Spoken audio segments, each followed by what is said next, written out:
Mathieu Deblot, étudiant en école d'ingénieur, et Pierre-Antoine Guillaume, en 3e année de médecine, piaffent d'impatience au volant de leur voiture. Cela fait 10 mois qu'ils préparent tous les deux le 4L Trophy, dont le départ sera donné au Futuroscope de Poitiers le jeudi 13 février.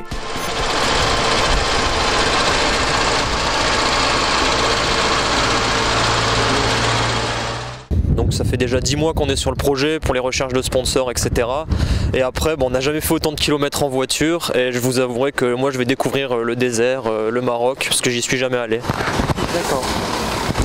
Donc ouais, particulière aussi parce qu'il y a un aspect humanitaire derrière, c'est-à-dire qu'en gros, voilà, ouais, on va acheminer des fournitures scolaires là-bas pour les enfants marocains. Particulière aussi parce qu'il n'y a aucune notion de vitesse, c'est-à-dire qu'en gros, le but du jeu c'est de faire le moins possible de kilomètres pour aller d'un point à un point B en passant par des checkpoints. Il n'y aura d'ailleurs que des 4L, hein, 1500 4L si j'ai bien compris. 325 exactement, ce sont les derniers chiffres, parce qu'il y en a qui ont abandonné en cours de route. Enfin, pendant la préparation, ils n'ont pas réussi à faire les choses en temps en heure, donc du coup ils sont pas prêts pour le départ. Bon. Alors 1325 4L, ça va faire quand même un joyeux chahut hein, dans le désert. Donc votre véhicule, vous l'avez acheté et vous l'avez équipé. Alors est-ce que vous pouvez nous en dire un petit peu plus à ce niveau-là ? Bah déjà au niveau du moteur, on a changé quelques pièces, je pense notamment en roulement. Ensuite, pour éviter que le sable se mette dans l'essence, on a mis un filtre à essence, comme ça ça va filtrer l'essence qui vient. Ensuite, au niveau du moteur, en dessous, on a mis une plaque de protection qui protège donc le moteur. Pareil pour le réservoir, pour éviter de percer le réservoir, ça serait dommage parce que si le réservoir perce, on ne peut plus avancer, du coup la 4L reste au Maroc. Oui, voilà.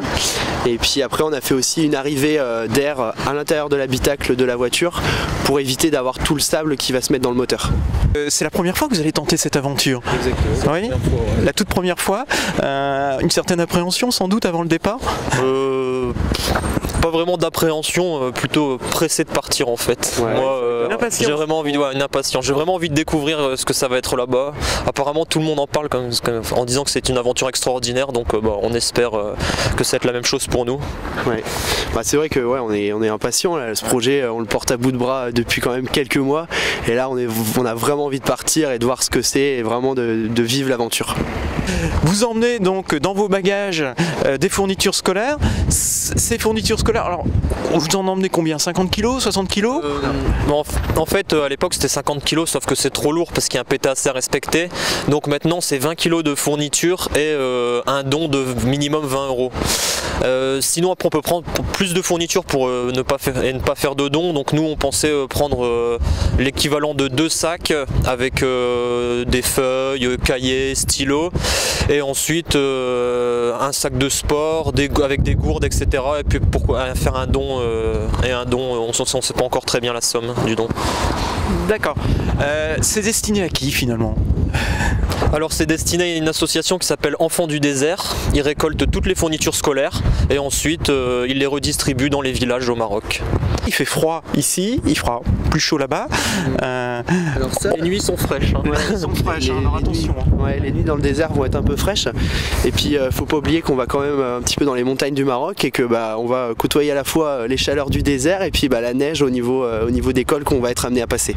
On vous reverra d'ailleurs à l'issue de cette course pour recueillir vos premiers témoignages. Et puis je pense que vous allez communiquer aussi sur votre aventure. Ouais.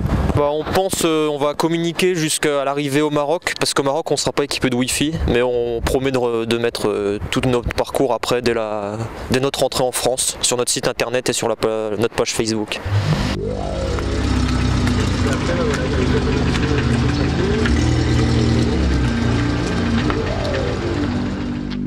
Merci à tous les deux, bonne route, bon courage, et puis déjà on espère une belle aventure sans trop d'embûches. Merci, on espère aussi. Voilà.